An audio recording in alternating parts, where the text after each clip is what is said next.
we got asked by Accenture Song, the agency, beginning of the year, to work together with them to develop the ideas and then produce, execute the Super Bowl ad for OpenAI. The special thing is that it is like the first time OpenAI ever wanted to come out with anything. They never did any advertisement, and they wanted to go out at the Super Bowl, which is obviously pretty much the biggest stage in the world. When an AI company comes to you to do like an ad, the initial idea is like, of course, we're just going to use their tools to do it. Makes total sense, right? But we realized together with Accenture Song that the better thing to do is actually to build the brand rather than to just do another ad. What's worth more is to create awareness around the brand itself rather than just the tool. We see so many like colorful, wild ads at the moment. What can we do to stand out? That's kind of like where this idea with the dot came along and being like, what if everything is this dot? And you make it really simple and really graphic and not loud, actually.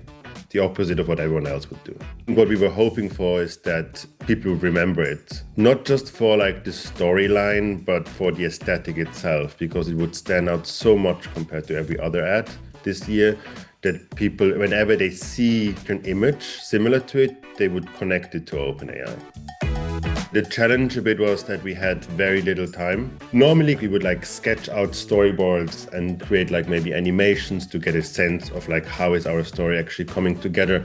But we had very little time. So what we did is we used Sora and other AI tools to basically do very rapid, quick pre-visualizations, almost like as the starting point. So we would use the motion of an AI shot and then translate that into the motion of a CGI shot.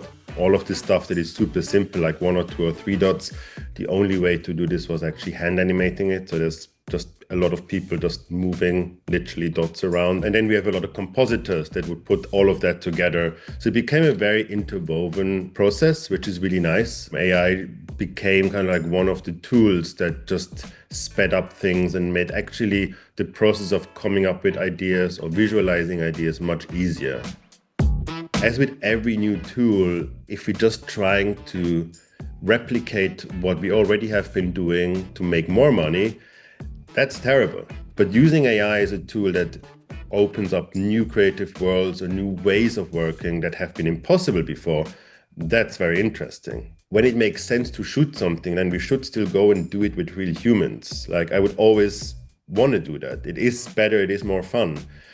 There are certain areas where it just makes more sense to do it with AI. And I think it democratizes creativity in a lot of senses. Like a lot of people now can do things they would have never been able to do because there's no budget or they don't live in the right country. Having this discussion about like when is it right to use it and when does it make sense and when is it actually propelling us forward creatively as well. There will always be a backlash against new things. There's always been, but I think if there's a transparent discussion around it and it's communicated well, then hopefully we can move forward in a way that is really exciting rather than frightens people.